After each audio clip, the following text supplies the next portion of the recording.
मित्रों, जिस तरह से बनारस कहें कितनी सारी चीज़ें हैं जिनकी उद्गम स्थली है, संरक्षिका है, बहुत सारी परंपराएँ यहाँ से निकलती हैं, बहुत सारी परंपराएँ आकर यहाँ पर समाहित होती हैं। परंपराओं का गढ़ कह लें, उद्गम स्थल कह लें, गंगोत्री कह लें, तो भारतेंदु भवन में इस समय पर मैं हूँ और हमारा परम सौभाग्य है कि उसी वंशावली से अ, जुड़े प्रबुद्धजन हमारे साथ हैं।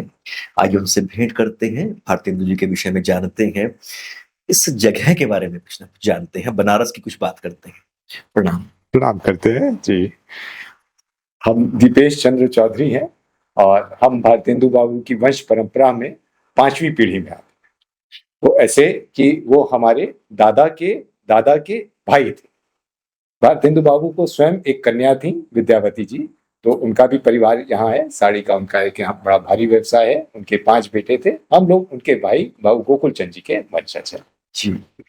अच्छा, एक तो सबसे पहली बात ये है कि यहाँ आते ही एक तो ऐसा लगता नहीं कि भारतेंदु जी थे, वो चले गए।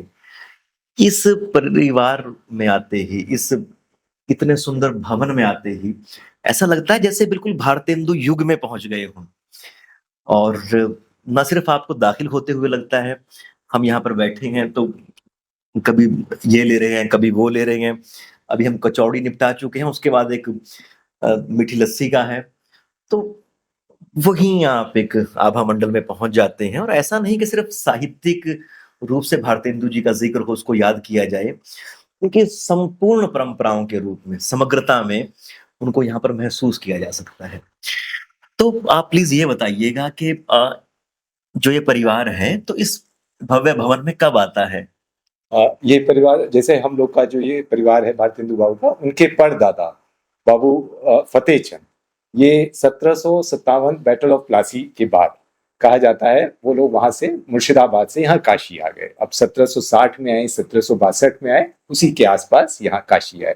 काशी आने के पीछे कारण क्या था? काशी ये उनका या तो ननिहाल था या उनका ससुराल। इसके बारे में बहुत ज्यादा नहीं पता हम लोग को कि क्या कारण था, लेकिन यहाँ आके निवास किया और फिर इस स्थान को उन्होंने खरीदा, ये जो भारतेंदु भवन। और तब से करीब 1765-70 जो भी समय काल रहा, तब से फिर ये परिवार यही वास कर रहा है। बहुत सुंदर। तो इसके अंदर हमारा जो परिवार है, भारतेंदु जी का जो परिवार है, इसमें अगर विश्वास की परंपराएँ देखें तो वो किस तरह की परंपराएँ रही? और ऐसी फिर वो परिवार में आप अगर पीछे देखते हैं, तो कौन से वो कारक पाते हैं जिससे भारतेंदु का एकदम प्राकट्य होता है, वो इतना कुछ दे पाते हैं? जैसे ये परिवार जो है, ये कहा जाता है कि सेठ अमीचंद, जो हमारे इतिहास में बड़े प्रसिद्ध है, तो बाबू फतेह चंद सेठ अमीचंद के पुत्र थे। तो जब सेठ अमीचंद और मीर जाफर क्लाइव के साथ मिलकर सिराजुद्दौला के उन्होंने किया विद्रोह, तो उसके बाद बाबू फतेह चंद वहां से विक्षिप्त अवस्था में, तो अमीचंद के जैसे कहा जाता है बड़े विक्षिप्त हो गए। क्लाइव ने उनको भी धोखा दे दिया, तो वो वहीं पे विक्षिप्त होकर उन्होंने आत्महत्या कर ली। और बाबू फतेह चंद भी बड़े दुखी होके सब यहाँ आ गए और महाजनी का व्यवसाय अपना शुरू किया। और फिर करते करते बड़ा वैभव यहाँ आया। तो पहले तो सिर्फ महाजनी और इसमें ही लोग लगे थे। उनके जो बेटे हुए बाबू हरक चंद, तो उनका जो थोड़ा महाजनी के साथ थोड़ा उनका जो विचार था वो प्रभु के प्रति था। तो यहाँ पे गोपाल मंदिर है, षष्ठपीठ नाथ द्वारा का स्थापना। तो उस समय गिरधर जी महाराज, जो शुद्धाद्वैत मार्तंड कहे जाते हैं, तो वो उनसे उनका सानिध्य हुआ और उनसे जो वो जुड़े, तो तब से वो पुष्टि मार्गीय परंपरा में जुड़ गए। बाबू हरक चंद जी के बेटे हुए बाबू गोपाल चंद जी। तो बाबू गोपाल चंद जी को ऐसा था कि बाबू हरक चंद जी को कोई संतान नहीं हो रही थी और इससे वो दुखी थे। तो जब गिरधर जी महाराज ने उनको देखा, तो उन्होंने फिर आशीर्वाद दिया। उनके आशीर्वाद स्वरूप बाबू गोपाल चंद जी का जन्म होता है और वहां से फिर हम लोग के यहाँ सरस्वती की, जैसा कहा जाता है, परंपरा शुरू होती है। और उन्हीं की जैसे वो जो अपना सुबह व्यवसाय का करते थे और शाम को नित्य गोष्ठी करते थे। तो उसी एक गोष्ठी के क्रम में भारतेंदु बाबू 5-6 वर्ष के थे, कहे बाबू जी हम भी कुछ सुनाएंगे। कहे हाँ सुनाओ बेटा, क्या सुनाओगे? कहे ये एक हमने एक दोहा बनाया। तो कहे अच्छा बोलो। तो उसी में वो अपना पहला दोहा, ले ब्योड़ा ठाड़े भय श्री अनिरुद्ध सुजान, बाणासुर की सैन को हनन लगे भगवान। तो सब लोग आश्चर्यचकित होके कि अरे वाह वाह। तो वहां पे सबने उसको लिखा और तब से इनका जो वो चलता रहा। और साथ ही गिरधर जी महाराज के पास जब गए पहली बार, तो उन्होंने पूछा क्या लोगे, तो बालक क्या बोले, उनको नहीं समझ में आया, तो कहे सरस्वती लोगे, लक्ष्मी लोगे, तो भी नहीं, कहे पैसा की ये, तो कहे नहीं कलम। तो फिर उन्होंने उनके जीभ पे शायद कहते हैं कोई मंत्र लिखा, तो उसी का ये वरदान की भारतेंदु बाबू में ये परंपरा है। बहुत सुंदर। अच्छा, एक आप ये बताएं कि कुछ और जो चीजें आप, हालांकि उनका तो इतना पूरा का पूरा जीवन है जिसके ऊपर बहुत सारा लिखा गया है, लोगों ने बताया है, और कुछ ऐसी प्रमुख चीजें जो आप बताना चाहें उनके जीवन के बारे में, उनकी दिनचर्या के बारे में, उनके व्यवहार के बारे में। जैसे अब इसी क्रम में, जैसे जब 6 वर्ष के थे तो उन्होंने ये दोहा सुनाया, तो बड़े प्रसन्न हुए, उनके पिता खूब आशीर्वाद दिया। थोड़े दिन बाद पिता तर्पण कर रहे थे, तो आए अपना ये भी कि अरे पिताजी, ये पानी में पानी मिलाने से क्या होगा, तो कहे ये लड़का तो कुल को डुबोएगा।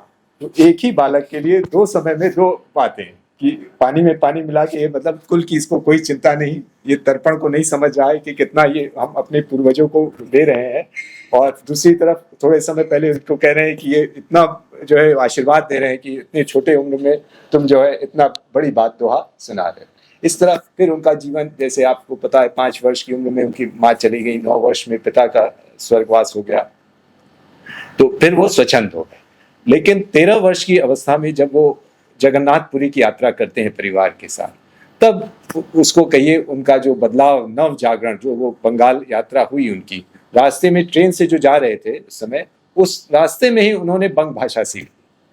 और मतलब इतना उनके बारे में उनके शिक्षक और जो लोग उस समय थे, तो उन्होंने सबने ये कि इनकी याद करने की क्षमता, कोई भी चीज को एक बार देख लेते थे तो तुरंत उनको स्मरण शक्ति, उनको दोबारा उनको देखने की जरूरत नहीं होती थी। उसी क्रम में जब ये 18 वर्ष के थे, महाराज ईश्वरी प्रसाद नारायण सिंह यहाँ जानकी मंगल नाटक खिलवा रहे थे, तो बड़ा भारी नाटक था उस समय, सब बड़े लोग आने वाले थे, तो भारतेंदु बाबू भी गए उसमें। उस समय तो बाबू हरिश्चंद्र के नाम से ही इनको कहा जाता था, और महाराज ईश्वरी प्रसाद इनको बबुआ कहते थे। तो ये भी गए, तो कहे क्या, वहां देखा तो महाराज बड़े मायूस बैठे हैं, कहे क्या हुआ, कहे नहीं नाटक का कार्यक्रम तो नहीं हो पा रहा है। कहे क्यों नहीं हो रहा है, कहे जो लक्ष्मण बनने वाले थे वो बीमार हो गए हैं तो नहीं हो पाएगा। अरे तो क्या इसमें क्या बात है, तो कहे हम करेंगे नाटक, कहे तुम उसका संवाद बोल पाओगे, कहे हाँ दीजिए, और सारा संवाद रख दिया। दूसरी बात उसमें तो, और उन्होंने इस नाटक को खेला, तो सब वहां पे जो नाटक खेलना एक बड़ी बात थी। सबसे बड़ी बात थी कि संभ्रांत परिवार के लोग कभी स्टेज पे नहीं आते थे,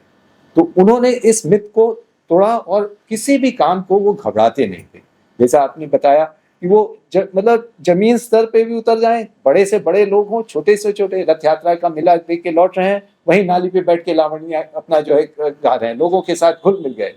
एक यहाँ बाहर निकले तो एक दिन यहाँ पान वाला पूछा, बाबू आज आपका घर बड़ा सजा है, कोई विशेष बात है, कहे 3 त्योहार है। कहे 3 त्योहार एक साथ, कहे हाँ, कहे आज जो है हमारी कन्या का कंछेदन है, और मेहमानों का ज्योनार है, और मेरा मुंडन है।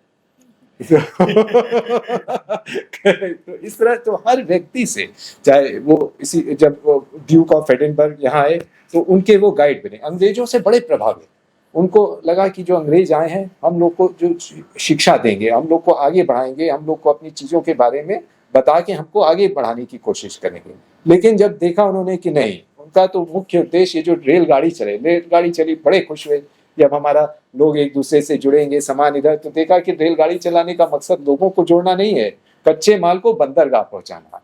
तो भारत देश की जो व्यवस्था है, अर्थव्यवस्था को खत्म करना। उस समय 1884 में वो भाषण देते हैं, भारतवर्ष की उन्नति कैसे हो।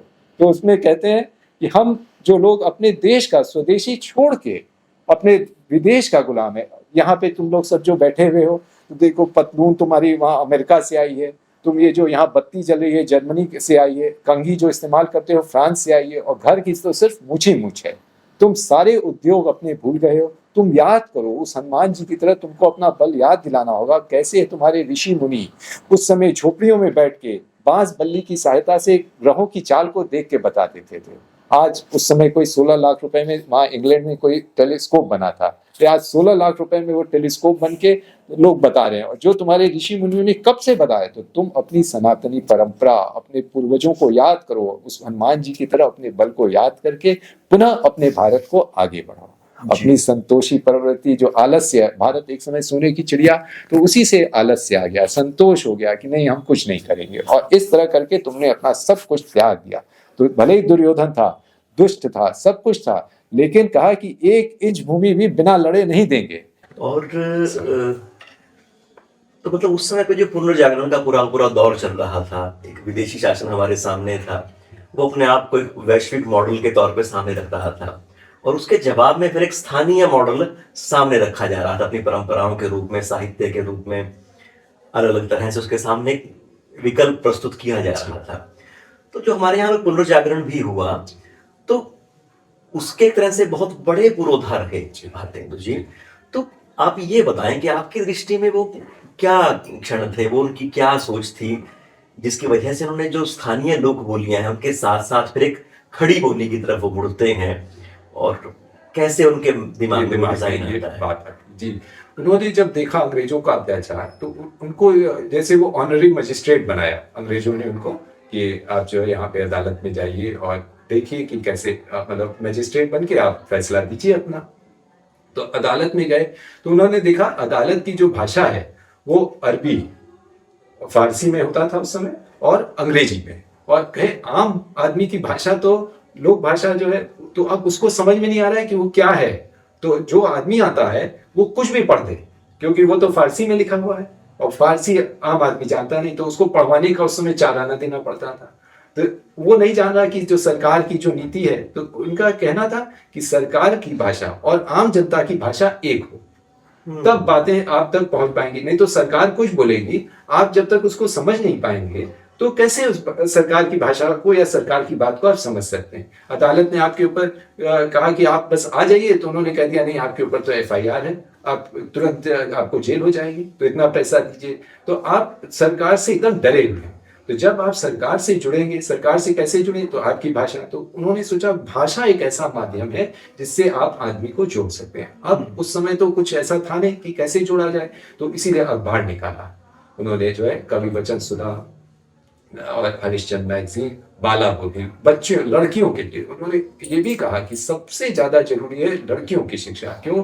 क्योंकि गृह देवता, हमारी जो गृह लक्ष्मी, ये गृह देवता हैं, यही पूरे परिवार की नींव है। अगर ये पढ़ी लिखी होंगी, समझदार होंगी, संस्कारी होंगी, तो सब कुछ ठीक रहेगा। लेकिन अगर इनको हम लोग नहीं ठीक रहेंगे तो हम आगे नहीं। जब इन्होंने एक स्कूल की स्थापना की 16 वर्ष की अवस्था में, चौखंबा स्कूल, और उसमें अपनी बेटी को बैठाया। और अच्छा, ये सब विचार जैसा स्वयं भारतेंदु लिखते हैं, ये सब इनके पिता के थे। इनके पिता बहु गोपाल चंद, ये कोई भी बड़े मॉडर्न विचारधारा थे। वो नई चीजों को, और आगे उनकी सोच जो प्रवृत्ति थी वो आगे। तो हमेशा उनके लिए भी कहते हैं, उन्होंने हिंदी का प्रथम नाटक नहुष्का 40 ग्रंथ लिखे, और उनकी जो विचारधारा भारतेंदु में बहुत अच्छे से जो है बैठी हुई थी। और स्कूल की स्थापना की। अच्छा, अब अपनी भाषा का प्रचार कैसे हो, तो जैसे ये था ना, 4 कोश पर पानी बदले, 7 कोश पर भाषा। यहाँ पे हर थोड़ी थोड़ी, जैसे अब कोई भाषा नहीं थी तो लोगों का संवाद अच्छा नहीं होता, तो कहे लोक संगीत सबसे अच्छा माध्यम है, लोक संगीत। तो कहे कि लोक संगीत, सब लोग अपनी बात को जो है हम लोक संगीत के माध्यम से लोगों तक पहुंचाएंगे, और उससे जो लोग हमारी बात को समझेंगे और उसके अनुसार काम करेंगे। और ये अखबार किया। फिर नाटक, उन्होंने नाटक लिखे। नाटक लिखने के पीछे उनका उद्देश्य यही था कि नाटक की भाषा लोग जल्दी समझेंगे उसको। तो भारत दुर्दशा, भारत जननी, जो इनकी ये जो नाटक है, इसको पढ़ के नील देवी की भूमिका में यही लिखते हैं कि हमारे जो सनातनी परंपरा में ऐसा नहीं है कि हमारे यहाँ की लड़कियां या जो स्त्री है वो पीछे घर के अंदर बैठा के आरे नहीं रखते थे, उनको समय पे वो तलवार भी उठाने की क्षमता रखते। और ऐसे तो उनका जो सबसे प्रसिद्ध नाटक है अंधेर नगरी चौपट राजा, हाँ, वो तो अनिवार्य रूप से पढ़ाया ही जाता है। और मतलब उस समय की व्यवस्था पे तो उससे अंग्रेज उनसे बड़े नाराज भी हो गए, और उसका वो भी हुआ कि जो अब कोई भी अखबार या कोई भी चीज चलाने के लिए काफी द्रव्य की आवश्यकता है। ईश्वर की कृपा थी, इनके पास द्रव्य की कोई कमी तो थी नहीं, लेकिन ये था कि अंग्रेज लोग उनसे ये खरीदते थे, तो वो सब खरीदना बंद कर दिया। और इनका एक वही था कि जैसे अब शायद कि इस पैसे ने जैसे खर्च करने में इनका कोई वो नहीं था, और देनदार, मतलब जैसे दानी जिसको कहिए, अपने आप को दानी तो नहीं कहलाना चाहते थे, तो वो मानते थे कि वो यही इसका सदुपयोग है। हाँ, कि कोई भी धन अगर हमारे पास है, किसी को चाहिए, तो कई जगह इनका बकाया भी रह जाता था। तो अब जिस तरह से ये खर्च कर रहे थे, तो इनकी नानी ने देखा कि ये तो परिवार फिर कैसे चलेगा, तो इनकी नानी ने इनका बंटवारा कर दिया। तो भाइयों, छोटे भाई बाबू को चंदी और इनको कहे तुम्हारा इतना, तुम्हारा इतना, आप अपना देखिए। तो इनका जो था वो तो थोड़े दिन में ही खत्म हो गया, लेकिन छोटे भाई से इनका बहुत विशेष प्रेम था। तो दोनों भाई हमेशा साथ थे और इसलिए कभी इनको कोई समस्या उसके मामले में नहीं हुई। लेकिन धन जो वो करते थे खर्च, तो यहाँ तक कि एक बार कोई तकादेदार जो है इनके पीछा करते हुए वहां पहुंच गए महाराज किले तक। ये पता चला रामनगर गए हैं, तो वो भी पहुंच गए, तो वहां पे महाराज के सामने भी पड़ गए। तो क्या हुआ कि अरे जो है ये आए हैं, इनका जो कुछ पैसा है 500-700 जो रुपया है इनसे देना है। अच्छा ठीक है, तुम बाहर बैठो करके उसको बाहर आते होगा। देखो बबुआ, संभल के खर्च करो, ऐसे नहीं करना चाहिए, हाथ अपना देखो। तो कहे अरे इस धन ने हमारे पूर्वजों को खाया है, हम इसको खाएं। ठीक, और लेके उस तो महाराज ने उनको कहा कि अच्छा तुम इसका पैसा लो और इसको अभी दे देना। ठीक, निकल के गए, तब तक वो शायद तकादेदार कहीं आगे बढ़ गया। तो एक कोई ब्राह्मण है, कहीं मिल गए कि क्या हुआ कि जो है हमको हमारी लड़की की शादी है, तो उसके लिए हम परेशान है थोड़ा, तो वो पैसा उसको। और महाराज भी परेशान कि तो भी नहीं समझाया जा सकता, जो कर रहे कर दी। अच्छा, एक आप ये बताएं कि वैसे तो बहुत सारी ऐसी बातें हैं, पर हम तो यहाँ पे एक तरह से बैठ के ही अभिभूत हैं। अच्छा, भारतेंदु जी के व्यक्तित्व में कुछ ऐसी बातें बताएं जो ठेठ बनारसी हो। भारतेंदु बाबू को जो शौक था, जैसे उनको सबसे बड़ा शौक था कि सुबह उठ के और पूरे इस समय कार्तिक मास ये जाते थे गंगा स्नान करने। तो अपना उस समय मशाल जी लेके, मशाल जी साथ रहता था, उसके साथ जाते थे, अपना स्नान किया, आए, फिर अपने ठाकुर जी का वो करते श्रृंगार करते थे, और उसके बाद ही जो वहाँ का प्रसाद है उसको लेते थे।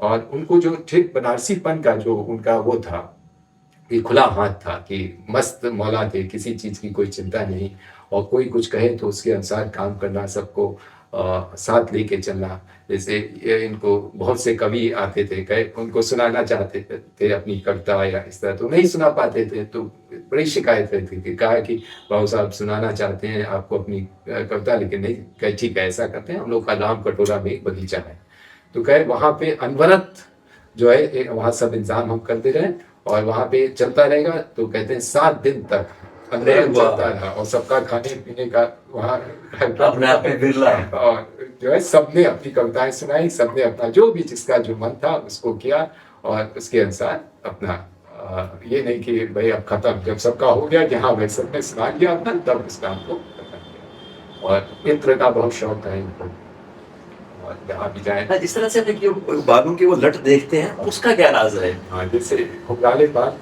तो इनका तो वो जो हरिऔर जी में जो यहाँ पे संगत नीची बाग में बाबा सुमेर सिंह थे पटना साहिब के, और उनके आजमगढ़ में संगत थी, और यहाँ वो अक्सर आते थे।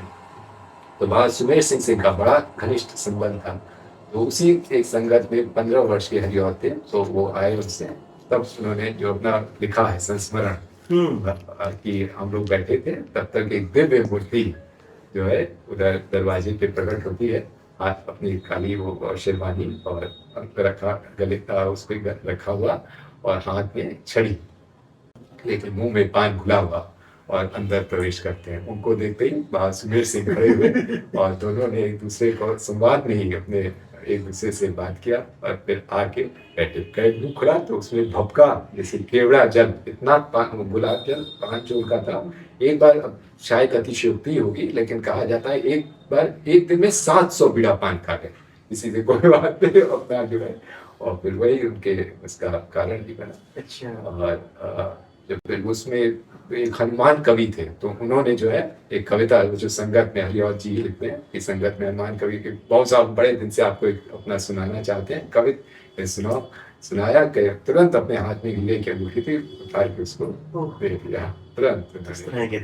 अच्छा, इसका जो पूरा अखबार वगैरह था, छपाई कहाँ होता था? छपाई उन्होंने छपाई के लिए उन्होंने अपनी एक खुद एक लेटर प्रेस की स्थापना की थी जी, कि यहाँ पे घर पे भी हो। फिर उन्होंने एक उस समय एक प्रेस का था बनारस प्रेस करके, वहाँ पे भी उसकी छपाई करते थे जो उनके ग्रंथ थे।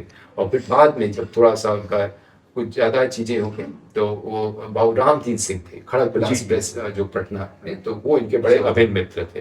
तो उन्होंने अपना सारा सर्वस्व जितना भी चीज़ें लिखी थी सब उनको दे दिया था कि आप इसको छापिए, इससे जो भी हो सके। ऐसे तो शुरू में तो वो सबको कहते थे कि जितना लिखो, जो भी मुफ्त में जितना भी छापना चाहो छापो, हमें ऐसी कोई कॉपीराइट या इसकी आवश्यकता नहीं। अच्छा, वैसे तो बहुत सारे ऐसे व्यक्तित्व रहे जो लगातार मिलने के लिए आते रहे, पूरा शहर, पूरा एक क्षेत्र पूरा का पूरा, राजनीतिक हस्तियां भी, बाकी भी लोग। पर अगर आप उनकी बहुत अंतरंग मंडली की बात करें तो उसमें कौन से कुछ लोगों के नाम आप भारतेंदु मंडल जो था, उनका अपना एक मंडल की स्थापना थी।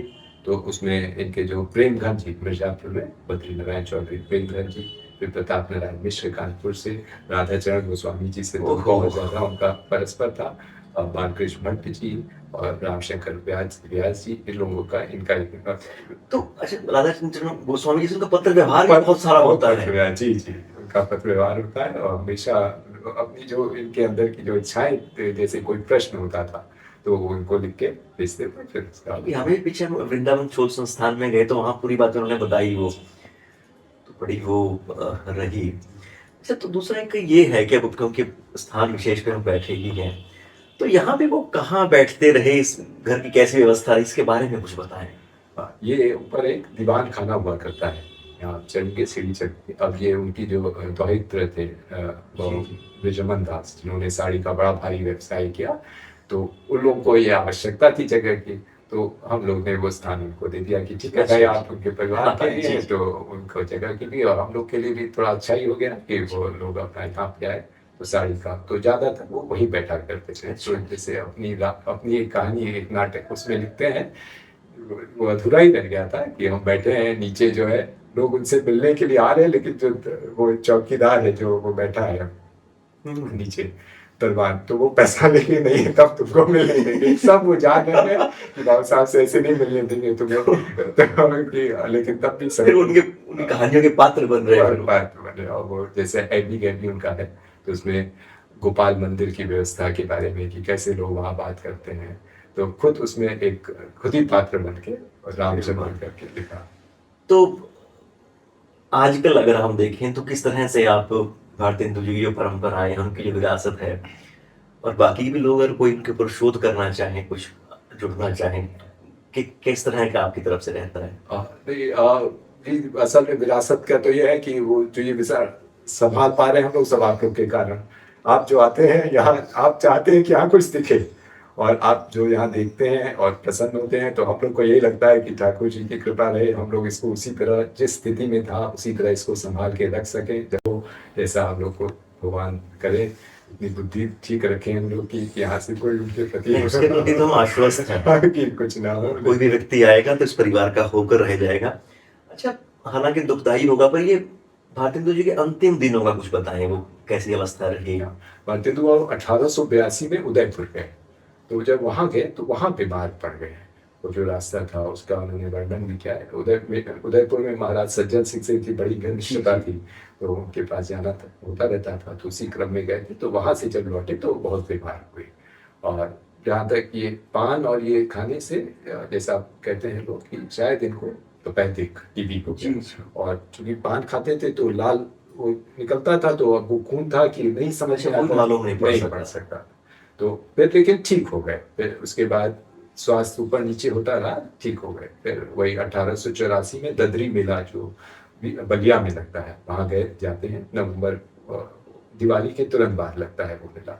उसमें उस मेले में गए, वहीं पे ये भारतवर्ष की उन्नति कैसे हो ये व्याख्यान दिया, और आके फिर बीमार पड़ गए। अंतिम 4-5 दिन, जो 2 जनवरी को जो है उसका जो वृत्तांत उन्होंने बाबू राधा कृष्ण दास जी, जो उनके फुफेरे भाई थे, बहुत बड़े साहित्यकार थे बाबू राधा कृष्ण दास जी, उन्होंने उनका वही लिखा है अंतिम समय कि जब गए, जैसे उस समय जनाना की मजदूरी गई पूछने की बाबू साहब कैसी तबीयत है, तो कहे हमारे जीवन नाटक का नित्य नया रोज एपिसोड लिखा जा रहा है।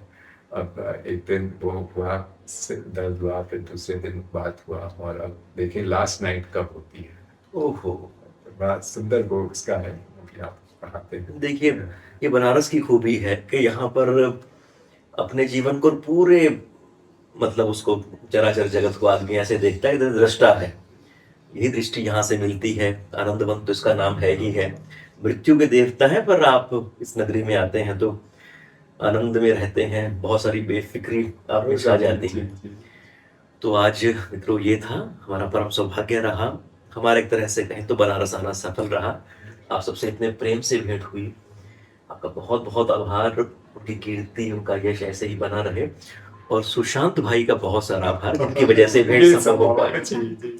सुशांत भैया को तो वास्तव में आभार, उनकी वजह से इतने बड़े लोगों से हम लोग का मिलना हो रहा है, बात हो रही है, उनका आगमन हुआ, नहीं तो होता आते चले जाते, हम लोग को उतना अंदाज भी नहीं लगता। कोशिश तो हम लोग की रहती है कि जो भी आए नहीं, तो बिल्कुल। उसको अंदर आ जाए, अंदर देखे बैठे और मिले हम लोग के साहित्य से रिलेटेड यहाँ विमोचन पुस्तक का और ये सब जो भी होता है, जैसे बीएचयू के बच्चे हैं काले पाठ करते हैं, उनका भी हम लोग यहाँ पे जैसे करते हैं, जैसे उनको भी होता है कि हाँ हम उनके आंगन है, तो उनको भी बहुत प्रेरणा मिलती है। एक अलग भावालोक में हम पहुंच जाते हैं। हाँ, साहित्य संस्कृति से रिलेटेड जो भी कुछ करना चाहता है उसको सब हो। जैसे उनके द्वारा स्थापित तदीय समाज था, तो एकादशी को उसकी वो सेवा करते, तो हम लोग भी कोशिश करते हैं थोड़े सा एकादशी को, या जब भी संभव हो पाए तो उसकी प्रणाम।